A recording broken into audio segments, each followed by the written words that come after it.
1 kelas 5C Hukum, Fakultas Hukum Universitas Bina Bangsa akan mewawancarai salah satu praktisi serta akademis terkait tugas MK Perancangan Peraturan Perundang-undangan. Selamat menyaksikan. Assalamualaikum warahmatullahi wabarakatuh. Di sini kami sedang bersama dengan Bapak Dewan, Bapak Asep Rafiuddin Arif, selaku Wakil Ketua DPRD Kabupaten Pandeglang. Sebelumnya terima kasih Pak waktunya sudah menyempatkan waktunya untuk bisa kami wawancarai. Itu sudah lanjut aja. Iya, langsung aja. Langsung ya Pak. Yang pertama itu yang akan kita tanyakan, sudah berapa lamakah Bapak menjadi anggota dewan? Baik, terima kasih teman-teman mahasiswa dari Bina Bangsa ya. Jadi ini periode pertama saya menjabat di DPRD Pandeglang. Jadi kurang lebih sudah sekitar 2 tahunan ya, 2 tahun berjalan di DPRD Pandeglang. Dari komisi berapakah Pak? Kebetulan saya di pimpinan DPRD, jadi di wakil ketua 2 di DPRD Pandeglang. Oh ya, wakil ketua 2. Sedikit mau nanya lagi nih Pak, apa sih Pak tugas sama fungsi dewan itu? Ya, jadi memang kalau kita lihat ya di aturan, jadi DPRD ini sebenarnya fungsinya 3 ya, dia kontrol, jadi bagaimana mengontrol, mengawasi kegiatan pemerintah daerah atau eksekutif begitu ya, dalam hal ini OPD. Nah, yang kedua juga budgeting, jadi menganggarkan belanja daerah selama 1 tahun begitu. Yang tak lupa juga yang ketiga terkait dengan legislatif, jadi membuat perda ini salah satunya. Jadi membuat perda itu adanya di tugas dan fungsi DPRD. Jadi ada 3, controlling, budgeting, sama legislatif. Untuk mekanismenya bagaimana pembuatan perdanya Pak? Nah, jadi memang kalau pembuatan perda ini pertama diawali dari di DPRD ini ada ada alat perlengkapan dewan, ada AKD ya. Nah, ada salah satu alat perlengkapan itu adalah ada namanya Propemperda ya. Jadi Propemperda ini khusus yang mengenai pembuatan produk legislasi gitu ya. Jadi membuat perda itu adanya di Propemperda. Nah, setiap tahun itu Propemperda itu dia menampung masukan baik dari komisi, baik dari fraksi, baik dari teman-teman dewan ini untuk mengajukan rancangan peraturan daerah atau perda, termasuk juga eksekutif dalam hal ini adalah pemerintah daerah, itu pun memasukkan rancangannya kepada Propemperda untuk dibahas mana nanti skala prioritas yang akan dimasukkan ke tahun berikutnya untuk dibahas menjadi perda. Jadi langkah pertama itu masuk ke dalam pembahasan Propemperda dulu ya. Pembentukan peraturan daerah begitu ya. Jadi rancangannya dibuat dulu, nanti dibahas oleh teman-teman Propemperda ya, atau dulu namanya Balegda ya, Badan Legislatif Daerah begitu. Nah, nanti setelah dibahas ya sama teman-teman Propemperda, nanti baru ditentukan mana nih yang masuk ke skala prioritas pembahasan di tahun berikutnya. Nanti juga akan mengundang dari bagian hukum ya, bagian itu kabupaten maupun provinsi untuk melihat apakah rancangan perda ini layak ataupun sesuai dengan ketentuan hukum atau malah tidak sesuai dengan undang-undang di atasnya. Kalau tidak sesuai maka biasanya sih tertolak begitu ya. Tapi kalau memang sudah sesuai dan juga dibutuhkan betul ya, sesuai dengan kebutuhan daerah, biasanya dilanjut. Gitu. Kira-kira ada masalah nggak Pak dalam penerapannya di masyarakat khususnya Pandeglang ini? Iya. Tadi sih belum selesai ya terkait dengan suatu program itu menjadi perda begitu ya. Jadi tadi kalau sudah masuk ke Propemperda ya, nah nanti itu namanya menjadi rancangan peraturan daerah ataupun raperda. Nah, kalau sudah di ACC sudah disepakati bersama bahwa itu masuk, katakanlah ini tahun 2021 sudah dibahas tuh kemarin tuh pembahasan tentang perda apa saja yang mau akan kita bahas di 2022. Oke, kalau sudah disepakati maka nanti masuk tuh ke rancangan peraturan daerah. Selanjutnya raperda ini dibuatlah namanya NA, naskah akademik. Biasanya nanti dari sekretariat DPRD yang meminta akademisi untuk membuat naskah akademiknya. Nah saat dibahas, setelah masuk bisa juga ada pansus begitu ya, panitia khusus untuk pembahasan masalah perda ini. Nah kalau sudah nanti tinggal nanti ada dibahas di pansus, setelah itu nanti akan diserahkan ke provinsi untuk dievaluasi begitu ya. Nah nanti baru kalau sudah disepakati ya tinggal disahkan.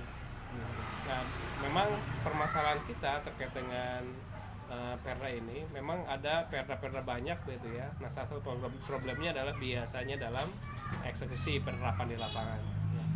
Kadang-kala ada perda yang yang bagus begitu ya, cuman dalam tataran eksekusi tidak dilakukan dengan sebaik-baiknya gitu ya. Nah, dan memang eksekutor perda ini itu adalah Satpol PP. Jadi kalau ada perda yang dilarang oleh masyarakat Kabupaten Pandeglang, maka yang mengeksekusinya adalah Satpol PP. Dan teman-teman DPR itu yang mengontrol, mengawasi. Ketika ada di lapangan tidak sesuai dengan perdanya, maka dilaporkan pada Satpol PP untuk ditertibkan begitu. Katakanlah ada dulu perda namanya tentang K3 ya, tentang kebersihan gitu ya, kebersihan lingkungan itu, bahwa sekitar alun-alun itu tidak boleh ada daun kaki 5 begitu. Nah, ketika dilihat sehari-hari ternyata masih ada begitu yang berkeliaran dan juga yang membuat kumuh lingkungan di sekitar alun-alun, maka DPRD atau masyarakat bisa lapor ke Satpol PP untuk ditertibkan begitu ya, tapi dengan cara yang baik. Begitu. Jadi ada beberapa perda memang ketika di lapangan ada juga yang tidak berjalan dengan baik. Memang sih bagusnya perda itu juga dilengkapi dengan Perbu Peraturan Bupati. Kayaknya Pandeglang pernah membuat perda tentang kepemudaan. Ya. Itu kan masih umum tuh gambarannya. Maka harus dibuat secara teknis. Maka secara teknis nanti ada namanya Peraturan Bupati ataupun Perbu. Ya. Itu kira-kira. Lalu setelah tadi yang Bapak jelaskan, apa sih Pak harapan kedepannya untuk perda ini lebih efektif lagi gitu, dan diterima oleh masyarakat lagi? Yang pasti yang pertama, perda ini kan biasanya juga hadir selain tadi ada masukan dari komisi fraksi gitu ya, juga biasanya ada masukan dari masyarakat. Kayak kemarin DPR Pandeglang pernah kedatangan dari kumpulan teman-teman kaki 5 begitu ya, bahwa mereka ingin dibuatkan sebuah aturan yang kira-kira bisa mendukung mereka dalam melaksanakan perdagangan di lapangan begitu. Mereka hadir ke Pandeglang untuk dibahas. Nah itu bisa menjadi masukan juga. Jadi memang perda ini sih harapannya bukan berarti atas keinginan pribadi ataupun orang tertentu, tapi memang kebutuhan daerah begitu ya. Karena kalau seandainya perda ini hanya keinginan masing-masing ya, nanti di lapangannya nanti hanya sekelompok orang begitu. Tapi kalau seandainya ini memang kebutuhan dan juga untuk kemajuan daerah, maka sudah orang sama-sama. Jadi harapannya memang ketika ada perda yang masuk itu ke DPRD itu memang dibutuhkan sama daerah, dibutuhkan sama masyarakat Pandeglang begitu, bukan hanya kepentingan orang-orang tertentu begitu. Lalu pesan untuk kita nih Pak sebagai mahasiswa untuk jadi generasi penerusnya nanti ke depannya agar lebih baik lagi seperti apa Pak? Ya, jadi teman-teman mahasiswa selain juga tadi harus belajar dengan baik, mencermati dengan baik, sungguh-sungguh begitu ya. Yang kedua juga sebagai tadi agen of change gitu ya, jadi sebagai agen berubah. Jadi kalau di setiap atau di tempat tinggalnya masing-masing ada sesuatu yang kiranya tidak enak dilihat ya, tidak sesuai dengan aturan begitu, maka silakan bisa menyampaikan aspirasinya, baik langsung kepada dinas terkait, baik langsung bisa juga kepada anggota DPRD untuk memberikan masukan, saran gitu ya, supaya wilayah yang ditinggalnya itu bisa menjadi lebih baik. Jadi jangan sampai kita diam karena kita sudah pernah belajar begitu ya, belajar bagaimana kita bisa memahami kondisi masyarakat kita, maka jangan ketika ada sesuatu yang janggal bagi kita, maka ya kita harus berbuat begitu. Nah berbuat di sini lah, apakah kalau itu memang cukup hanya diselesaikan di tingkat katakanlah RT ataupun RW, kita selesaikan. Tapi kalau memang butuh penyelesaiannya adalah luas begitu, karena juga permasalahannya meluas, maka bisa melibatkan melaporkan gitu ya ke DPRD ya, ataupun ke kalau itu berkaitan dengan hukum, maka otomatis ya ke aparat hukum. Tapi kalau memang masalahnya adalah kesosialan, ya tinggal nanti dilaporkan apakah itu berkaitan dengan dinas. Kalau berkaitan dengan dinas, maka laporkan dinas terkait begitu ya. Tapi kalau memang enggak segan itu maka bisa juga untuk datang ke DPRD, karena kantor DPRD kan buat masyarakat, jadi boleh siapapun datang ke DPRD untuk menyuarakan suaranya, apalagi untuk kepentingan masyarakat gitu. Jadi tetap menjadi mahasiswa yang energik, yang kreatif, inovatif gitu ya, dan juga aspiratif. Ketika ada masyarakat yang perlu dibantu, ya bantu sama mahasiswa. Kalau mahasiswa masih belum bisa membantunya, silakan meminta bantuan kepada yang di atas. Kira-kira begitu. Sebelumnya Bapak terima kasih Banyak ya Pak atas waktunya. Cukup. Iya, cukup Pak. Iya, Cukup Pak. terima kasih. Baik, selanjutnya di sini kita akan mewawancarai salah satu dosen Universitas Bina Bangsa, yaitu Bapak Asnawi SHMH. Langsung saja Pak, menurut Bapak bagaimana pendapatnya mengenai mekanisme penyusunan Perda di Kota Serang ini Pak? Terima kasih.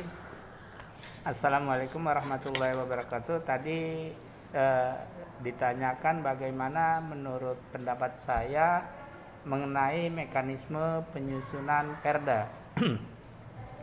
Penyusunan Perda ini awalnya itu seharusnya dari masukan masyarakat, yang benar ini. Masyarakat memberikan masukan yang kaitan dengan pokok permasalahan yang akan dibahas di Perda. Umpamanya DPR melakukan kunjungan ke daerah, ke asal pemilihannya, biasanya itu ada kan untuk mencari masukan-masukan dari masyarakat.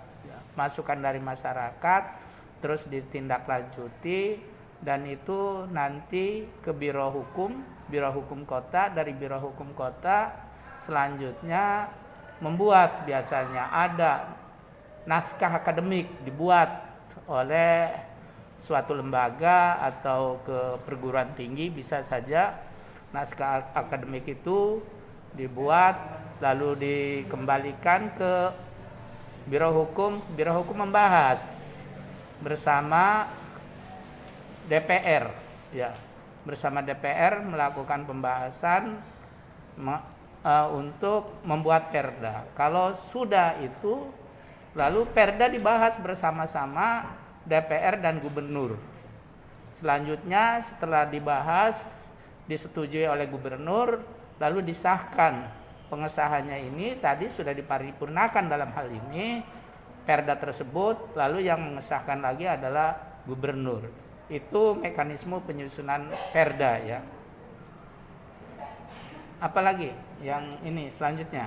Lalu bagaimana peran masyarakat dalam pembentukan Perda?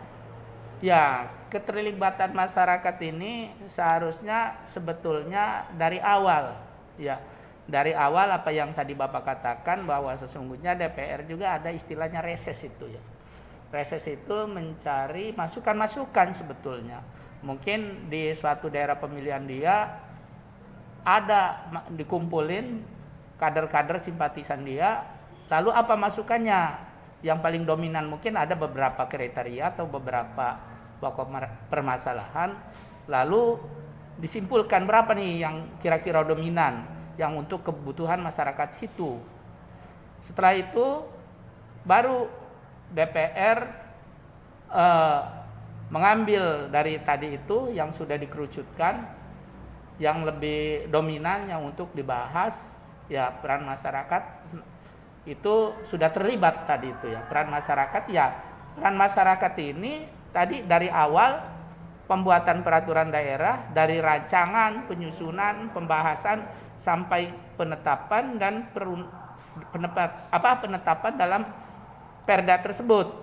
Oleh karena itu, keterlibatan masyarakat dalam proses penyusunan merupakan bagian untuk menentukan kualitas daripada produk hukum itu. Hasilnya seperti apa? Apakah kualitasnya baik, berarti keterlibatan masyarakat antara masyarakat, DPR dan pemerintah cukup sinkron gitu. Dan itu nanti peraturan perundang-undangan atau Perda bisa dijalankan dengan baik sama masyarakat, karena masyarakat mengetahui dari awal dan bisa menerapkan hasil masukan-masukannya itu. Oke, itu. Pertanyaan selanjutnya, menurut Bapak, bagaimana pendapat Bapak terkait penegakan Perda di Kota Serang dan harapan Bapak terhadap Perda tersebut? Ya, dalam penegakan ini tentunya kita kembali lagi. Tadi kalau Perda itu bisa berjalan dengan baik, berarti keterlibatan masyarakat ada.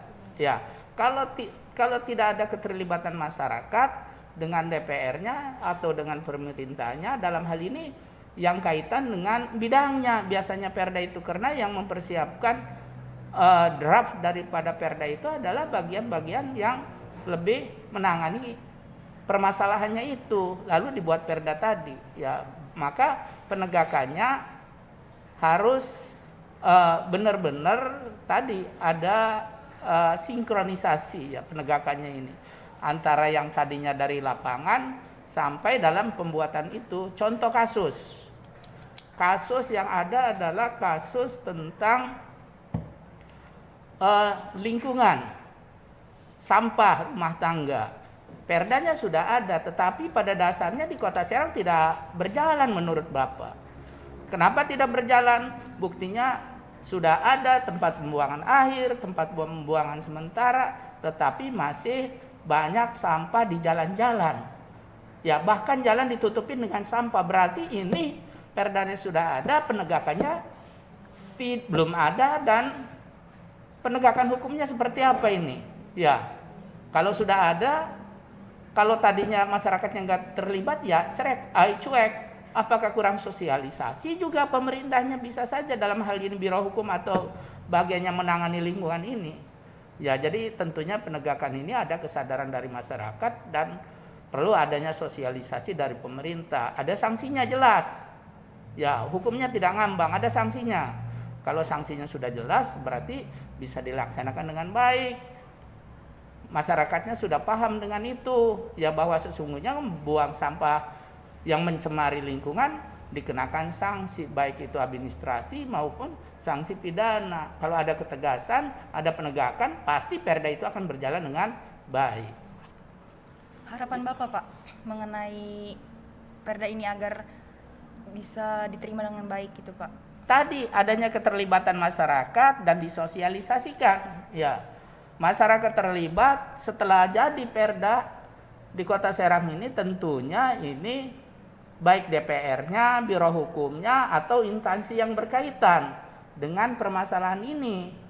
Tentunya harus sinkron semuanya. Ada sosialisasi. Mungkin DPR ngundang beberapa camat, ngundang beberapa lurah, ya, bersama Biro Hukumnya memberikan sosialisasi. Sesungguhnya ini sudah ada aturannya, Perdanya, bahwa yang melakukan membuang sampah sembarangan akan dikenakan sanksi hukum. Jelas, ya, ada sanksinya. Baik itu tadi Bapak katakan, sanksinya bisa administrasi, bisa pidana, tetapi ada kejelasan. Ya. Jadi harapannya masyarakat juga sadar hukum, mematuhi aturan, dan pemerintah juga harus memberikan sosialisasi, ya. Jadi jangan dianggap sudah tahu aja, emang aturan hukum begitu, tetapi harus melakukan sosialisasi. Itu saja mungkin. Iya. Baik Bapak, terima kasih atas waktu serta jawabannya. Semoga bermanfaat buat kita ya, Pak. Amin, amin, amin, amin, ya. Terima kasih. Sekian dari kelompok kami, kurang lebihnya mohon maaf. Wassalamualaikum warahmatullahi